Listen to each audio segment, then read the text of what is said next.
What's good, YouTube? It's your boy, Blue Blood Sports TV, and I'm back at y'all with another one. So, the GOAT, Olympic two-time gold medalist, three-time undisputed world champion, multi-division world champion, will be a first ballot future Hall of Famer, Clarissa T-Rex Shields, who is undefeated and became the first two-division, four major sanction belt, undisputed champion in the history of the sport of boxing, male or female. Clarissa T-Rex Shields, she has a fight coming up, and Clarissa Shields, she's doing interviews and she's discussing multiple things that's going on in the sport of boxing, not just her upcoming showdown. With that said, Clarissa T-Rex Shields, interesting. She was asked about the highly anticipated rematch between Lamont Roach Jr. and Gervonta Tank Davis. And Clarissa Shields had a very, very interesting take on this fight. Clarissa Shields, she stated that she thinks that Lamont Roach, who shocked the world, remember people, he was considered a 25-1 underdog going into the fight when the fight was first announced. By the night the fight took place, the odds always drop. It always dips as it gets closer to the fight, right? Or any sporting event. And Tank Davis ended up being a 15-1 favorite the night of the fight. But Lamont Roach, he exceeded everybody's expectations. Lamont Roach exceeded everybody's expectations. I mean, his performance, he blew it out the water, right? He shocked the world because Tank Davis was expected to knock him out. Tank Davis went into that fight with 30 wins, no loss, no draw, 28 big wins by way of knockout. As Lamont Roach came into the fight with 25 wins, one loss, and one draw, and only 10 wins by way of knockout. So it's safe to say he was not considered a big puncher. He's not a big puncher, okay? And he fought at 130, and he fought a guy that Tank Davis had broke his eye socket in and stopped him when he was undefeated, and Hector Garcia. And Hector Garcia fought Lamont Roach, and it was a seesaw battle fight for Lamont Roach, up and down, right? And Lamont Roach needed a late knockdown in the fight to get the victory, right? And then he lost to Jamel Herring. So therefore, because of those performances and because of Lamont Roach coming up from 130 to 135 and Tank being a brutal knockout artist that he is, Lamont Roach was a drastic underdog. But guess what? Lamont Roach exceeded everybody's expectations. He put on a performance of the year, arguably, for underdog, right? And there should be an award for that. Performance of the year for the underdog. He did that, Lamont Roach, right? And he, in many people's eyes, won that fight against Gervonta Tank Davis. He just didn't get the nod, right? He didn't get the nod. But with that said, the fight still ended in a draw. And Tank Davis, you can see the frustration. He shoulder hit Lamont Roach at one point in time. It looked like he intentionally tried to bite Lamont Roach at one point in time. And on top of that, he took an ill-advised, mind-blowing knee in the ninth round out of nowhere and said something was in his eye, ran to the corner, asked the referee stop counting, ran to his corner, told his corner, wipe his eye. It was hair grease in his eye. We know that wasn't the truth.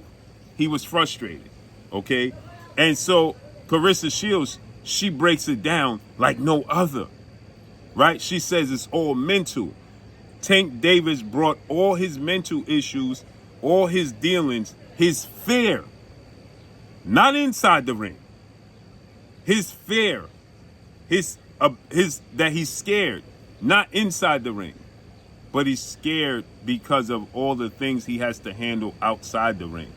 And she says that he needs to go and get therapy for all the things that he's dealing with outside the ring to do away with that fear that he has going inside the ring. He's bringing all that luggage and all that baggage inside the ring, okay? And because he's bringing all that, so she says that he needs to go to therapy. And if he's not in therapy and he don't get that taken care of, he's going to lose the rematch because he's still bringing all that baggage from outside the ring and his personal life. He's bringing all that baggage into the boxing ring, his professional life. Okay? And so that mental block. And she said Lamont Roach is a dog. She gave Lamont Roach his credit for his abilities and his skill set and his talent. But she's saying that because of all that mental baggage that Tank Davis is bringing in the ring from outside the ring, okay, it's essentially a mental block that's hindering him from performing to the best of his abilities, and that she believes that, that's going to hinder him going into the rematch with Lamont Roach, and Lamont Roach is going to elevate his game because Lamont Roach is confident. As I told you guys, I did the video and I said the element of surprise for Lamont Roach is done. It's over with. Now he has to show and prove. And I believe that he's going to get the best version of Gervonta Tank Davis, because Gervonta Tank Davis has felt subtly a little bit of what it's like to lose, right? He didn't lose, but he was on the verge of losing, right? And so with that said, Gervonta Tank Davis, I believe, we're going to get the best version of Gervonta Tank Davis because Gervonta Tank Davis felt that. But in the same token, now the element of surprise for Lamont Roach is no longer. It don't exist. It don't exist. Now we know what you can do. Now we know. So now you got to one up your performance, or at least duplicate that performance. You can't have a performance under that because the referees and the judges are simply not going to give it to you. But Carissa Shields made a great point. She said it's mental for Lamont Roach Jr., for Gervonta Tank Davis, all the baggage, him taking care of his family, he's worrying about changing his personality, not being an aggressive guy, changing it for his children. He's in limbo, right? His mentality is in limbo, and that's hindering his performance inside the ring.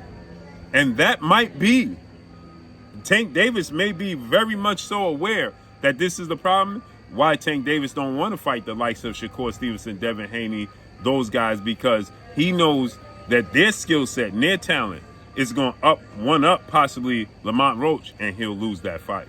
But this is an interesting take. I can't wait to see the rematch. I kind of feel like the PBC lost a bit of its momentum with this fight. They dropped the ball, but it's still exciting and it's highly anticipated.